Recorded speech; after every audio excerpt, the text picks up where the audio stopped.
Today, on This Week in Iowa, someone not on the stage, a comedian running for president. Gleib is a comedian and an activist. He lives in Los Angeles and is running for president. He says he's running for only one reason, and that is to defeat President Trump. I sat down with him this week.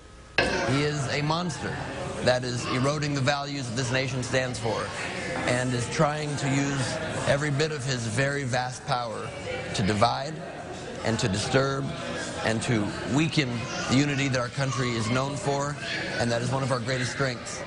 He is the most self-interested, corrupt, treasonous, lying, greedy human being I've ever seen, let alone politician, let alone leader, let alone president of the greatest nation on earth. And it's a complete mismatch, and it's disgusting that he is our president, and he has to be stopped at all costs. And so I decided to upend my life and throw my hat into the ring, because I'm totally unconvinced that any of the 24 other Democrats running, while they may have a great resume, they do not have the skills to stop the greatest heckler in political history. And the most surefire way to stop a heckler is with a comedian. I've never lost to a heckler in my life. I'm not about to start now. Not only are you not on the debate stage, but you aren't able to make your voice heard. So, number one, how do you combat that lack of visibility? And how do you make people understand that you're serious? Well, I'm not on the debate stage, sitting there in a polished TV studio. I'm here instead in Iowa, in a coffee house, talking with you on This Week in Iowa. So I feel like that's pretty darn good exposure in the state that matters most in our presidential politics. So I feel like that's a pretty good way to convey the seriousness of my campaign. And how to explain to people that I'm qualified? It's simple. You just have to look at my life history, read the Meet the Candidates page at Gleib2020.com, and it's clear how much I've cared about this country my whole adult life. And it's clear the things that I've done as not just a comedian and TV host, but an activist and an entrepreneur to try to improve our country, and that I have the skills necessary to be our commander-in-chief. In my life, I have started a small business that I ran for 15 years, and then I sold it to a nice profit. I created an event in just this last November called the Telethon for America, where I partnered with Michelle Obama's When We All Vote organization. A completely nonpartisan event, however, solely with the goal of increasing our country's voter turnout in the midterms, with the goal of helping us create historic turnout, let alone sitting on the board of advisors of the Harold Robinson Foundation, an amazing charity organization that sends underserved children to camp for the first time in their lives and changes their horizons. And I go to that camp and I teach them improv and I dance with them and hang with them. And that's the kind of hands-on things that I've done just in my private life, because I care so much about people and I want to help people. And I think the only qualification you need these days to be president is to actually care, to actually have a heart, to actually love the people in this country and to want to help them.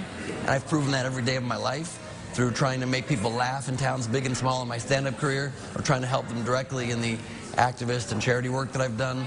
And just by the heart, I think that's evident in speaking with me. And I think far too many of our politicians are just these career politicians that are cautious, and they intellectually say they want to help, and they may want to help, but they're so removed from the everyday struggles of people that they don't seem to feel the urgency.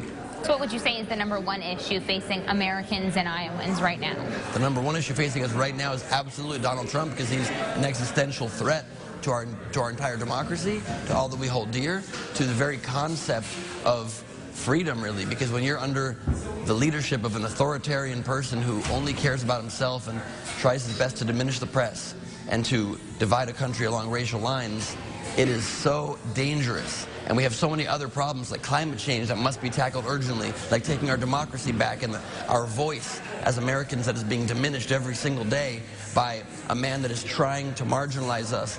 And we're unable to move on to the problems, to a shrinking middle class, to lower income workers who aren't able to pay their bills because we have somebody who keeps trying to legislate towards the very, very top few and help his rich buddies, and does not want to help the individual Americans that make up the fabric of this country. And he's doing it by division. So if we don't stop him, we have no ability to advance any of the other essential priorities that our country is facing.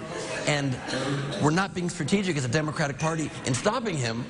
We don't have any actual unique approach other than my campaign to stop him, to combat somebody with unique political skills in a way that only I, as a comedian and a trash-talking comedian, that can do.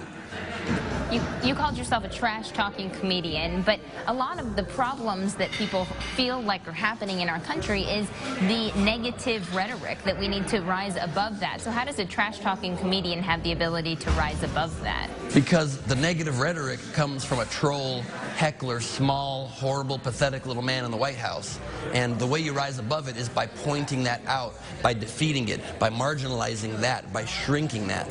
The only way to rise above the loudest menace with the loudest voice and the biggest megaphone on planet Earth is to crush it. You do not do that by ignoring it. It gets stronger. You don't do it by letting him have his way with our country and fester like a cancer that grows and grows and grows. You cut a cancer out, and you do that by being very aggressive in your treatment. You cannot be polite during a time when we're fighting for the values of our future. As soon as Trump is out of office, we will return to unifying the country. We will return to bringing ourselves together. And during this campaign, we will unify the country against our common enemy, which is the President of the United States.